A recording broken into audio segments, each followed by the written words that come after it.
మీ personal interviews మరియు వ్యాపార ప్రకటనల కొరకు ఈ నెంబర్ని సంప్రదించండి. నమస్తే, వెల్కమ్ టు మన టీవీ. ప్రస్తుతం మనతో పాటు ఉన్న senior ayurvedic doctor Chittibotla Madhusudan గారు. సార్తో మాట్లాడదాం. హలో సార్, నమస్తే. నమస్తే సార్, ఇన్సోమ్నియా గురించి మాట్లాడుకుందాం. నిద్రలేమి సమస్య. జనరల్గా ఈ ప్రాబ్లం ప్రతి ఒక్కరు చూస్తున్నారు. డాక్టర్స్ ఏమో 7 hours 8 hours ఖచ్చితంగా పడుకోవాలి అని చెప్తారు. కానీ 4-5 hours చాలు అనుకొని ఇదైపోతున్నారు జనాలు. సో కొంతమందికి అయితే అసలు స్లీప్ లేకుండా కూడా మెయింటైన్ చేసే వాళ్ళు కూడా ఉన్నారు. సో జాబ్స్ కావచ్చు, స్ట్రెస్ కావచ్చు, ఏదైనా రీజన్ కావచ్చు.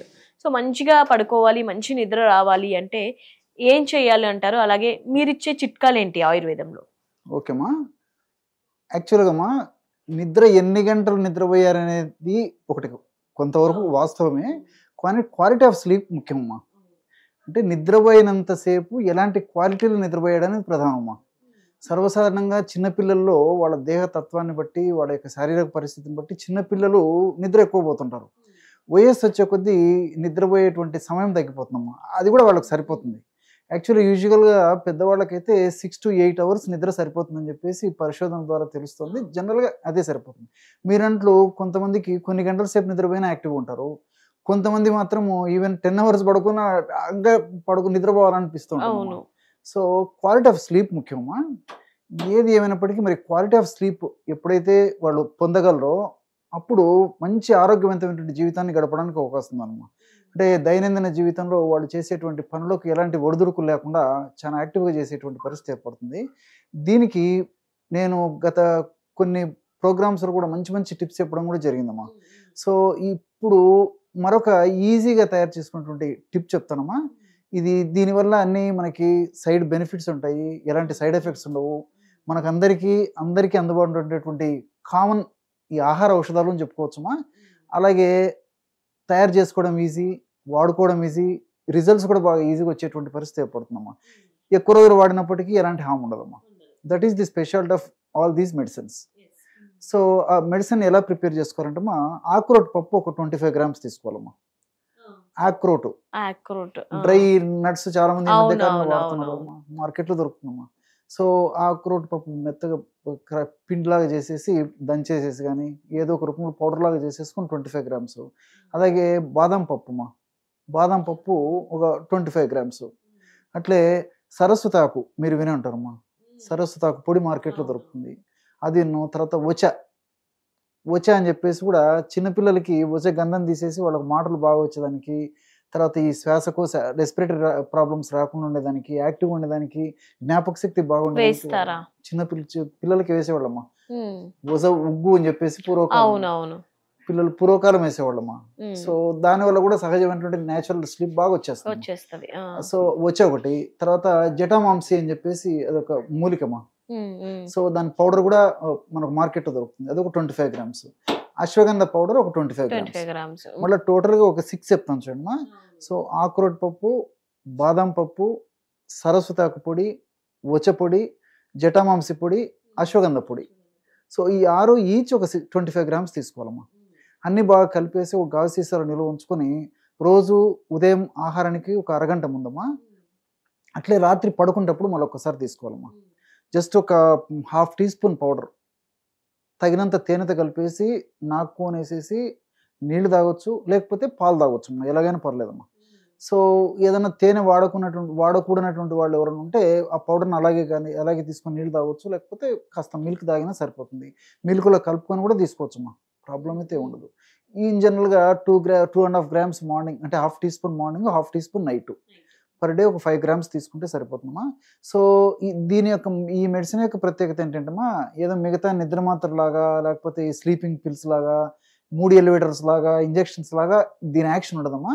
సో సహజ సిద్ధంగా ఇప్పుడు నేను చెప్పినటువంటి ఈ యొక్క 6 రకాలైనటువంటి ఈ ఆహార ఔషధాలు, తర్వాత ఈ దినుసులలో మెదడులో నిద్రను కలగజేసేటువంటి మెలటోనిన్ అనేటువంటి హార్మోన్ ఉత్పత్తికి దోహదపడతాయమ్మా. అందుకోసం అని చెప్పేసి మనం 2 times కొన్నాళ్ళు వాడుకోవడం వల్ల మెలటోనిన్ ఎప్పుడైతే సర్వసాధారణంగా సహజ సిద్ధంగా న్యాచురల్ గా మనకు బ్రెయిన్ లో ప్రొడ్యూస్ అవుతుంది, అప్పుడు ఆటోమేటిక్ నిద్ర వచ్చేస్తుంది. అవును అవును కాబట్టి అది అలవాటు పడేటువంటి పరిస్థితి కూడా ఉండదమ్మా. ఉండదు. అవును ఇంకోటి ఏంటంటే మనం ఏదో మార్నింగ్ వేసుకున్నాం కదా, వెంటనే మాకు నిద్ర వస్తుందని చెప్పి భయపడాల్సిన అవసరం కూడా ఉండదమ్మా. సో న్యాచురల్ గా టయానికి నిద్ర వచ్చేటువంటి పరిస్థితి ఏర్పడుతుంది. సర్వసాధారణ నైట్ మనం రెస్ట్ తీసుకుంటాం, పడుకుంటాము. రాత్రిపూట పడుకున్నప్పుడు క్వాలిటీ ఆఫ్ స్లీప్ బాగుంటుంది. బాగుంటుంది. అదేమ్మా. సో ఈ యొక్క ఔషధాన్ని ఎన్నాళ్ళైనా వాడుకోవచ్చుమా. సో కొన్నాళ్ళ పాటు నేను చెప్పినట్లు 2 times వాడేసేసి కొంత బాడీ ట్యూనప్ అయిపోయి నిద్ర అవడం, కంఫర్టబిలిటీ వచ్చిన తర్వాత రోజు ఒక్కసారి వాడుకున్నా సరిపోతుంది. సరిపోద్ది.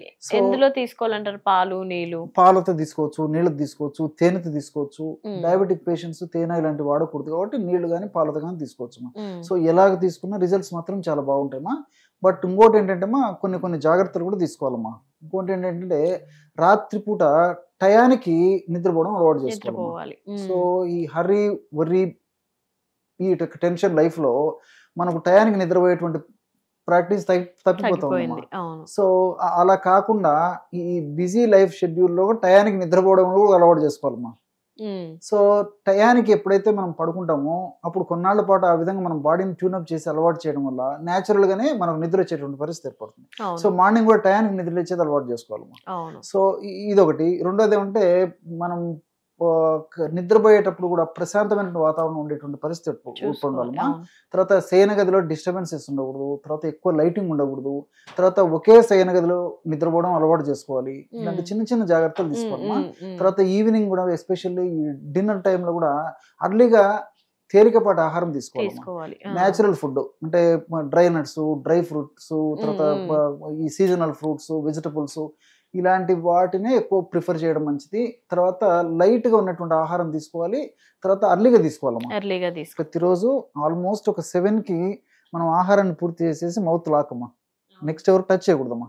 సో ఆ విధంగా కొన్ని జాగ్రత్తలు తీసుకోవడం వల్ల నేను చెప్పినటువంటి ఈ మెడిసిన్ కొన్నాళ్ల పాటు వాడి ఆపేసినప్పటికీ సహజ సిద్ధంగానే నిద్రను కలగజేసేటువంటి మెలటోనిన్ అనేటువంటి హార్మోన్ మెదడులో ఉత్పత్తి కావడం మొదలైపోయి ఎలాంటి సైడ్ ఎఫెక్ట్స్ కూడా ఉండవమ్మా. సో ఈ పద్ధతులు వాడుకోవడం వల్ల చాలా ఉపయుక్తకరంగా ఉంటుంది. రెండోది ఏంటంటే ఇప్పుడు నేను చెప్పినటువంటి ఈ మెడిసిన్స్ ఏవైతే ఉన్నాయో, ఈ హెర్బ్స్ ఉన్నాయి కదమ్మా, ఆహార ఔషధాలు చెప్పాను, ఈ దినుసులలో ఎన్నో రకాలైనటువంటి మనకు మేలు చేసేటువంటి పరిస్థితులు ఉంటాయి. అంటే ఈ రోజుల్లో ఏమంటే చిన్న వయసులోనే ఆల్జీమర్స్ అంటే మతిమరుపు రావడము, డిమెన్షియాస్ రావడము, మెదడుకు సంబంధించినటువంటి ఈ పార్కిన్సన్స్ ఇలాంటి జబ్బులు రావడం, ఇలాంటివన్నీ జరుగుతున్నాయమ్మా. ఈ రక్తనాళకు సంబంధించినటువంటి వ్యాధులు రావడం, ఇలాంటి వ్యాధులు రాకుండా ఉండేందుకు కూడా ఈ యొక్క ఔషధము పరోక్షంగా ఉపయోగపడుతుంది. సో మల్టిపుల్ బెనిఫిట్స్ ఉంటాయి కాబట్టి ఇలాంటి ఔషధాన్ని వాడుకోవడం వల్ల ఉన్నటువంటి సమస్య తగ్గిపోవడమే కాకుండా భవిష్యత్తులో ఇతర అనేక రకాలైనటువంటి సమస్యలు రాకుండా కూడా ఉండేదానికి ఈ యొక్క మెడిసిన్ చాలా ఉపయోగపడుతుంది. సైడ్ ఎఫెక్ట్స్ ఏం రాకుండా న్యాచురల్ గా. ఎస్ అమ్మా, yes. Right sir, thank you sir. Okay.